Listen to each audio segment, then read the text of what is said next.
In my series on Edward Said's Orientalism, today I'll be reading and discussing from middle of page 54 to 56.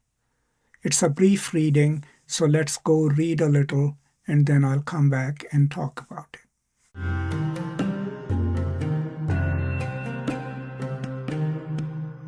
The French philosopher Gaston Bachelard once wrote an analysis of what he called the poetics of space. The inside of a house, he said, acquires a sense of intimacy, secrecy, security, real or imagined, because of the experiences that come to seem appropriate for it. The objective space of a house, its corners, corridors, cellars, rooms, is far less important than what poetically it is endowed with, which is usually a quality with an imaginative or figurative value we can name and feel. Thus, a house may be haunted or home-like, or prison-like, or magical. So space acquires emotional and even rational sense by a kind of poetic process, whereby the vacant or anonymous reaches of distance are converted into meaning for us here. The same process occurs when we deal with time. Much of what we associate with or even know about such periods as long ago or the beginning or at the end of time is poetic, made up. For a historian of Middle Kingdom, Egypt long ago will have a very clear sort of meaning, but even this meaning does not totally dissipate the imaginative, quasi-fictional quality one senses. Lurking in a time very different and distant from our own. For there is no doubt that imaginative geography and history help the mind to intensify its own sense of itself by defamiliarizing the distance and difference between what is close to it and what is far away. This is no less true of the feeling we often have that we would have been more at home in the 16th century or in Tahiti. Yet there is no use in pretending that all we know about time and space, or rather history and geography, is more than anything else imaginative. There are such things as positive history and positive geography, which in Europe and the United States have impressive achievements to point to. Scholars now do know more about the world, its past and present, than they did, for example, in Gibbon's time. Yet this is not to say that they know all there is to know, nor more important is it to say that what they know has effectively dispelled the imaginative geographical and historical knowledge. I've been considering we need not decide here whether this kind of imaginative knowledge infuses history and geography or whether in some way it overrides them. Let us just say for the time being that it is there as something more than what happens to be merely positive knowledge. Almost from earliest times in Europe, the Orient was something more than what was empirically known about it, at least until the early 18th century, as R.W. Southern has so elegantly shown. European understanding of one kind of Oriental culture, the Islamic, was ignorant but complex. For certain associations with the East, not quite ignorant, not quite informed, always seem to have gathered around the notion of an Orient. Consider first the demarcation between Orient and West. It already seems bold by the time of the Iliad. Two of the most profoundly influential qualities associated with the East appear in Aeschylus's The Persians, the earliest Athenian play extant, and in the Bacchae of Euripides, the very last one extant. Aeschylus portrays the sense of disaster overcoming the Persians when they learn that their armies, led by King Xerxes, have been destroyed by the Greeks. The chorus sings the following ode. Now all Asia's land moans in emptiness. Xerxes led forth, oh, Xerxes destroyed Woe, woe, Xerxes' plans have all miscarried in ships of the sea. Why did Darius then bring no harm to his men when he led them into battle, that beloved leader of men from Susa?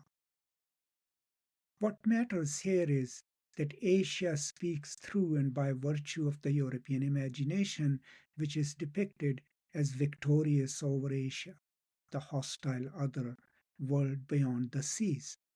To Asia are given the feelings of emptiness, loss, and disaster that seem thereafter to reward Oriental challenges to the West, and also the lament that in some glorious past Asia fared better, was itself victorious over Europe.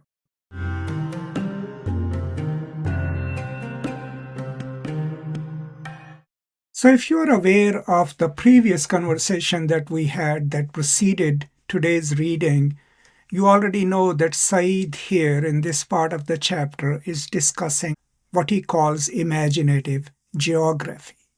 And he gives us his understanding of the role of imagination in thinking about a place, in this case, a place called Orient. And in what I read today, he's further refining the role of imagination in how we imagine a space, but also a time. So he starts with a reference to Bachelard's Poetics of Space, right? How inside the house there are certain familiar spaces which can have a concrete representation and understanding, but even within a house there are spaces that we experience imaginatively, and that there can be certain connotations associated with even a familiar space. And if you take it outwards into the world, we can basically amplify it by suggesting that at any given time there is a familiar space which we consider our own, and then there are spaces elsewhere in the world that we can have factual knowledge about them, but we also think of them more imaginatively, right? And that's where he's taking us in terms of the imagination of the Orient. That part of it, of course, is factual. People are gathering data, writing geographical accounts of it. But then, since it is already placed in the place of the exotic or outside one's inner circle of spaces, right? A lot of imagination goes into it, and a lot of associations come with that imagination. But then he's also complicating it by adding temporality. That if we look at anything from where we are, then after a certain point in time, things are not necessarily always factual. They can be poetic, which means they can be rendered through imagination. And he is towards the end of our discussion today, or end of our reading actually, he is going to two works that represent the East, right? Or the so-called Orient in ancient times, let's say, right? So he is going to the invasion of Greece by Xerxes, right? Whose Persian name, at least in modern Persian, would be Kashya. Now the Greeks couldn't say the Kash sound, so he becomes Xerxes, right? And his invasion of Greece, I think in 480 before the Common Era. Now Xerxes was the son of Darius II, who had successfully invaded the Greek lands. And Xerxes invades, he has certain initial successes, but then he is defeated at the Battle of Salamis, right? And he retreats with his army and then stays in his own Persian empire. And so the verses that are quoted from Aeschylus, right, from the Persians, he is saying that so much of it is imagined. We are given the plight of Asia in Asia's own voice, right? But it is a lament of Xerxes' defeat. And there is a reference within that poem, within that representation of earlier successes of Asia. So overall, by telling us or teaching us about poetic imagination and imaginative understanding of time and space and history, I think where he's taking us in these lines and in the previous conversation that we have had is that much of what is imagined about the Orient, there could be a kernel of truth to it, but most of the time it is imagined from the present of Europe and spatially from wherever the European poets and writers are located. And then he introduces us to R.W. Southern's work, and his famous book was about the representation of medieval Islam in Europe. So there is a reference to how the Muslims are imagined by Europeans, how Islam is viewed and imagined by the Europeans. And if you do just a little bit of research, you can see that imagination at play. So let's say if you go to the Divine Comedy, there is a certain specific Christianized view of Prophet Muhammad there, of the Caliph Ali there, right? If you go to the Song of Roland, another medieval work, there is a certain representation of the Muslims in that. So because these writers in their imagination are imagining the Muslims, part of it could be based in factual knowledge of the Islamic lands, but most of the time it is rendered through an act of imagination, and that imagination is connected to the European space and time. And hence, the representation isn't just one individual author representing a whole culture. Since we have learned already that it's a discourse, it becomes a larger structuring of how the Orient is viewed, researched about, and represented. Now, this seems like a thing that happened in the past, but think of our own world right now. United States, Europe, with all the pressures of immigration from Muslim parts of the world, in a certain segment of politics in United States and elsewhere, there are certain statements that can very easily be made by politicians about Islamic world, about the Muslims, certain opinions that they can hold and perpetuate. The media pick up on it and perpetuate it.